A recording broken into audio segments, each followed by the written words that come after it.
তোমরা কি সজনে ডাঁটা খেতে ভালোবাসো, কিন্তু কিভাবে টেস্টি করে রান্না করবে বুঝতে পারছো না?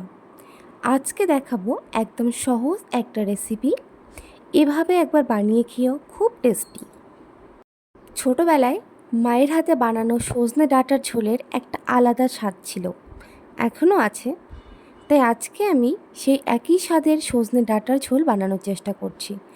হ্যাঁ জানি, সেম টেস্ট হয়তো হবে না, কিন্তু ট্রাই করতে তো প্রবলেম নেই।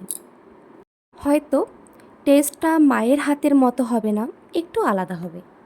তাহলে চলো শুরু করা যাক আজকের রান্না। ও হ্যাঁ, তার আগে আমি ইন্ট্রোটা দিয়ে দিই। আমি হলাম তিথি, আর তিথি রান্নাঘরে তোমাদের জানাই স্বাগত। তো তোমরা কেমন আছো সবাই? আশা করছি ভালো আছো। আর হ্যাঁ, আমি কিন্তু সজনে ডাঁটার রেসিপির ভিডিও আগেও একবার ছেড়েছি, সেটা ছিল পুরোপুরি নিরামিষভাবে। আর আজকে যেটা দেখাবো সেটা হচ্ছে আমিষভাবে। তো তোমরা কে কে নিরামিষ সজনে ডাঁটার ভিডিওটি দেখোনি, এখনই ঝটপট দেখে নাও। তবে এই ভিডিওটি দেখার পর অনেক বকবক হলো, তাহলে চলো এবার শুরু করা যাক রেসিপিটা কিভাবে বানালাম। আর হ্যাঁ, তার আগে বলি রেসিপিটা বানাতে আমার কী কী লেগেছে।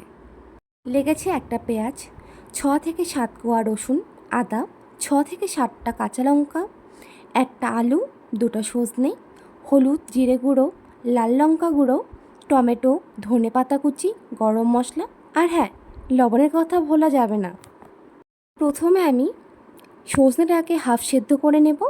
সেদ্ধ হয়ে গেলে সজনেগুলো আলাদা পাত্রে নামিয়ে নেব। তারপর কড়াইয়ে কেটে রাখা আলু আর সজনেগুলোকে ভালো করে ভেজে নামিয়ে নেব। তারপর কড়াইয়ে সর্ষের তেল গরম হয়ে গেলে সেখানে একটু গোটা জিরে আর তেজপাতা দিয়ে একটু নাড়িয়ে নেব। তারপর পেস্ট করা পেঁয়াজ, আদা, কাঁচা লঙ্কা দিয়ে দেব। সেখানে হলুদ দিয়ে ভালো করে ভেজে নিতে হবে মশলাটাকে।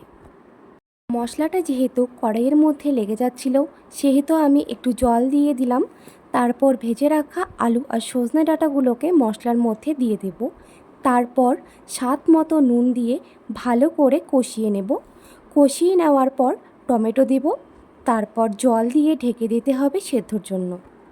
সেদ্ধ হয়ে গেলে ঢাকনা তুলে জিরে গুঁড়ো আর লাল লঙ্কা গুঁড়ো দিয়ে দেব।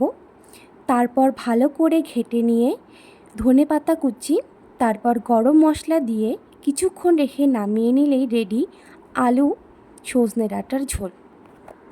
আমার রান্নার ভিডিও তোমাদের কেমন লাগলো তা কমেন্টে জানাতে ভুলো না। ভালো লাগলে লাইক, পারলে বন্ধুদের সঙ্গে শেয়ার এবং চ্যানেলটি সাবস্ক্রাইব করে রেখো।